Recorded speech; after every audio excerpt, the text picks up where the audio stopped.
Hi, I'm Linda Woehst. I'd like to introduce you today to a special guest, Richard Roper, who is the master instructor of Kuk Sool Won. Hello, Richard. Hi, Linda. How are you? Fine, thank you. Let's start, Richard, with a definition of Kuk Sool Won. Well, Kuk Sool Won is a standalone martial art name. It represents a traditional martial art from Korea.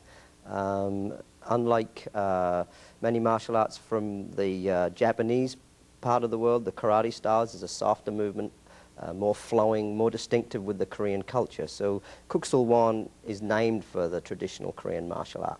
So, Kuk Sool Won. Kuk is Korea, Sool is martial art, and Won is really means the circle or association. So in a sense, it's named for the martial art of Korea.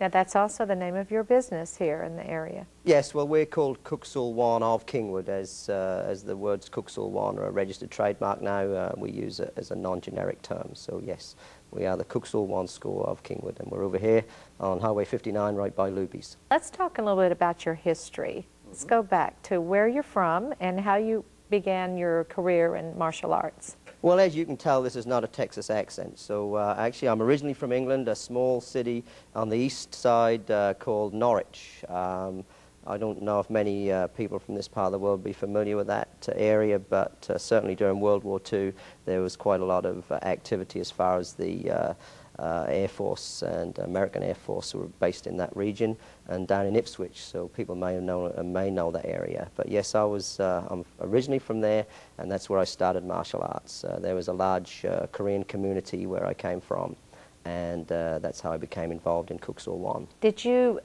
did you think that someday you would have this as a profession? Is that what you intended from the beginning? Oh, no, absolutely not. I just really, I was introduced to martial arts by a friend of mine who was actually taking a different style of martial art, and I wanted to do something different, and I actually just walked along the street one day and I saw this, this unusual name, and I looked in, and the place was absolutely crowded with people. And I think the highest ranked person in there was a blue belt. And if you know anything about martial arts, you know there's a color belt system, and really a blue belt is not that far up the pecking order, but he was the most fantastic guy I'd ever seen. I'd never seen anybody do these things, kicks and throws and so on and so on, and I was taken with it. And so I decided that this was what I wanted to do, and yes, I wasn't looking for a profession at that time, but after 30 years, here I am. Let's talk about the value in practicing martial arts.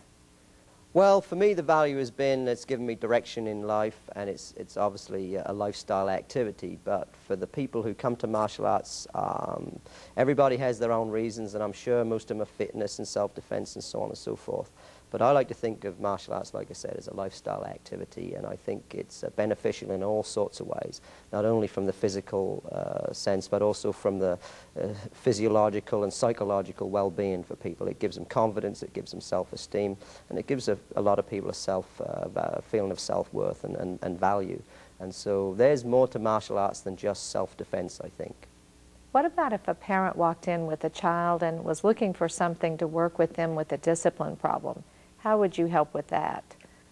Well, I believe martial arts is a great help for children, although in this school we don't take any children under 6 years old.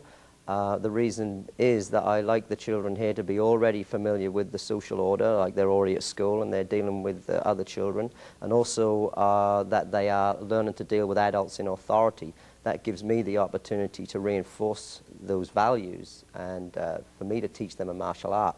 I don't consider martial arts of great value to children under 6, especially down towards the 3.5, 4-year-olds for this kind of martial art, because it's a very exacting style of martial art. There's a great deal of learning to take place. So really, children do benefit from martial arts, and certainly this is a disciplined activity. I'm well known for my my style of teaching and no-nonsense approach. So yes, I think it is good for children. As long as we're reinforcing what the parent themselves really wants, then martial arts is a good activity for any child. Speaking of having children in classes, do you also have adults and children attending the same classes? No, children and adults attend different classes and at different times. Again, I think that Often parents will come with their children, maybe a father will come with his son, and he will feel that he wants to participate in an activity with his son. And of course that's a very valuable thing for parents to do. However, for an adult to participate in a children's class, the level of physical activity that we would require would probably not be conducive with what he would want. And for a child to participate in an adult environment where the adults look for a completely different result from their martial art training and practice would also not be a benefit. But the main thing is that if both members of the same family are in this school, that they can, in their own time, you know, work on what they're doing, the routines, the techniques, and so on. So they can still share in the experience, but not actually participate in the same classes. And I think that is the best situation for everybody. You mentioned something earlier about weapons. Are they used in every class, and are children allowed to use them as well? Well, the weapons that we teach here are traditional. The staff and sword are the main ones, although there are others, and we do introduce the weapons practice in the traditional way towards black belt level around the brown belt, which is after about 2.5, almost, yeah, over 2.5 years of practice. We teach in the traditional way, which is a respect for the weapon, a correct weapon use, correct weapon handling. We don't consider the weapon to be a toy or a prop, much like you see in the movies.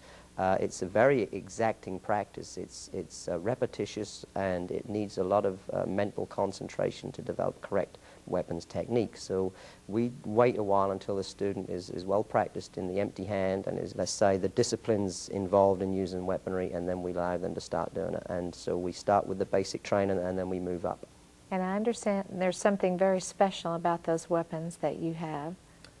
Oh, these ones in particular, yes. Well, those are made by me. I was encouraged a long while ago by a very senior instructor in Kuk Sool Won to make my own weapons, which some masters have done in the past and very few do today. But as I had an engineering background, I was able to develop the skills. It's basically woodwork and metalwork, and I was able to make some quite nice weapons. Now let's talk a little bit about your classes, the availability, hours, and that sort of thing. Well, we have classes every day of the week for the children, and we also have every day of the week for adults, including morning classes for adults.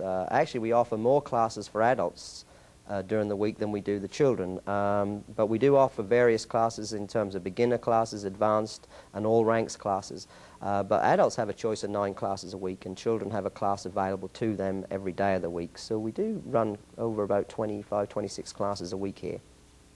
You know how all of us are now aware of our weight and our health and heart benefits. Does your type of martial arts benefit all of those things? Yes, it does. I think the training system we've developed over here in Kingwood and within Kuk Sool Won itself is a very, it's a cardiovascular-based system. So we do believe greatly that stamina is an important part of self-defense anyway.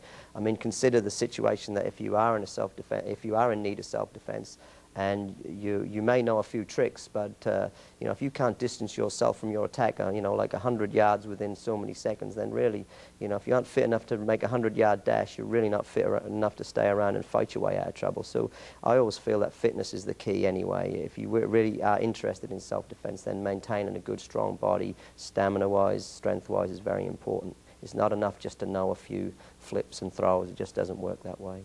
So here's the question: can you burn a few calories? Can you burn a few calories? Yes, I believe you can, provided you're here, you know, provided you're here under the same principles as every other kind of exercise activity. I think it's well understood. You can burn the calories if you're not stuffing too many in. So yes, we'll provide the exercise value if you can cut out the calories. I think yes, weight loss could be a benefit from this kind of practice. Richard, as we all know, there are many martial arts businesses in our area. Tell me something that makes yours stand out from the rest. What makes it so unique? Well, it is a traditional martial arts system, which in itself opens up a whole slew of questions. But we teach in the traditional way over a longer period of time. We have a different system of martial art training. We're not sport-based. We're basically here for health, recreation, and fitness, and I suppose fun. So there's no urgency to achieve things very quickly here. My students here vary in ages in the adults from 16 to 60 years old, and all of them have their own personal needs and requirements for what they want to get out of martial arts. Also, as we mentioned, the weapons, that's a traditional part of martial art training. We also introduce the student to correct body conditioning and meditation technique, correct breathing technique. All of these things are considered basically traditional. It's very hard for people to define tradition these days, but what we can say really in a nutshell is we're doing it how they used to do it, and that's good enough for us, and really that's what we mean by tradition. Is there something that you could say to those folks out there maybe listening that are thinking, oh, I've been wanting to do this for a long time? What would be something that could get them to come and see you? Well, they might like to come and, listen to my English accent or that might get them in here. But yes, if they want to see a very dynamic, colorful, very varied martial arts system, we have a number of disciplines in this art within itself. Apart from the basic exercise, there's the martial art training elements, kicks and punches and so on. We also have the self-defense aspects where we teach the students pressure points, joint locks, how to throw, how to fall correctly. We also teach them, as I said, meditation techniques concerned with externalizing their breathing so they control their breathing. And also, again, mentioning again the weapons, those things are introduced later on, and these create an interest and a desire to learn. If there's no progress in terms of what you're learning, the thing becomes very repetitious, very boring, and I think within a certain extent we can guarantee, although I don't like to use the word too often, but we could guarantee that if you come to this school, you'll learn something new every day. So what would you say would keep it from being intimidating? Oh, to keep me from being intimidated? I don't know. Keep me in my office, I suppose.